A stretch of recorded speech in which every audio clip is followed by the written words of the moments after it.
Exploring Melbourne's Toorak, a neighborhood synonymous with affluence.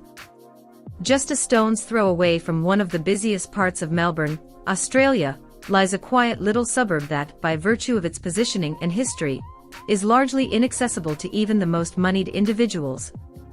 Toorak, an inner suburb in Melbourne, 5 kilometres southeast of Melbourne's central business district and known for its gated cul-de-sacs and wide, tree-lined streets, has been a private playground to the rich and famous since wealthy merchant James Jackson built an Italianate residence there in 1849. Unlike Sydney, a city famed for its proximity to the Sydney Harbour, and which the director at Abercrombie's real estate Jock Langley called a place to visit rather than to live, Melbourne's best suburbs exude a quiet opulence favoured by local families with old money, dignitaries, and wealthy expats who crave privacy. Melbourne, and especially Toorak, is a city that is well planned and clever in the sense that it has all these nice, wide, tree-lined avenues, gentle topography, and stately homes that have existed since the turn of the 20th century. These substantial family estates, often tailored in the neoclassical, Italianate or colonial styles, include large entertainment areas with cinemas, swimming pools, wine cellars, multiple car garages, botanical gardens and luxury fit-outs. Yet even a suburb as resplendent as Toorak has its stars. St. George's Road, which runs between the main arterial of Toorak Road and the Yarra River, boasts some of the most monumental and luxurious mansions in the country. Toorak House, dubbed Melbourne's most significant estate, and the site of the city's former government house, was in June listed for a staggering 65 million Australian dollars, 42 million US dollars, to $70 million, making it one of Victoria's most expensive homes. Located on a rise on the south side of a bend in Melbourne's largest river, the Yarra, Toorak borders a series of wealthy suburbs with South Yarra on the west, Malvern at Glenferrie Road on the east, Prahran and Armidale at Malvern Road to the south, and the more hip suburbs of Richmond, Burnley and Hawthorn to the north of the river. Toorak's median house dwelling value was just under 5 million Australian dollars as of August, with apartment units going for just above $1 million.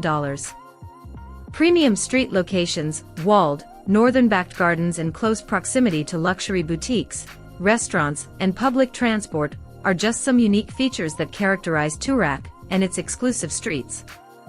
Toorak is also a suburb of fences. Everyone has a huge fence here, and you don't know who your neighbors really are. This sort of privacy, as well as the location and orientation, is what developers and homeowners will pay a premium for. At the heart of Toorak's commercial precinct lies Toorak Village, a popular local haunt featuring more than 300 boutiques, sunny street cafes, fine dining and luxury beauty parlors. The neighborhood also includes Kooyong Lawn Tennis Club and Brookville Gardens.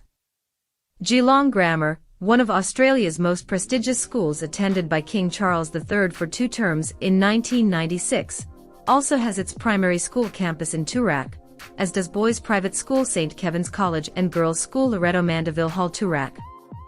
While Toorak may be known for its lavish mansions, in reality it is a mix of new and old buildings, townhouses and luxury apartments. And while the flats may not include extensive manicured gardens, they often feature similar luxury amenities to those found in mansions, large terraces and balconies with views of the Yarra River, the cityscape, multiple car garages and luxury finishes. While Toorak is home to some of Australia's most prominent families, premium housing is generally picked up by buyers from abroad. In the last 5 years, many estates have been bought by Chinese nationals.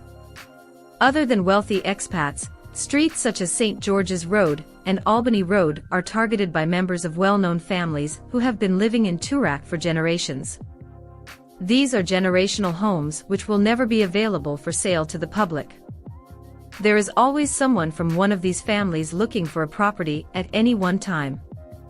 Notable residents include the Bale-Lus, a wealthy family started by politician and businessman William Lawrence Bale-Lu in the late 1800s, and whose members include former Victorian Premier Ted Bale-Lu.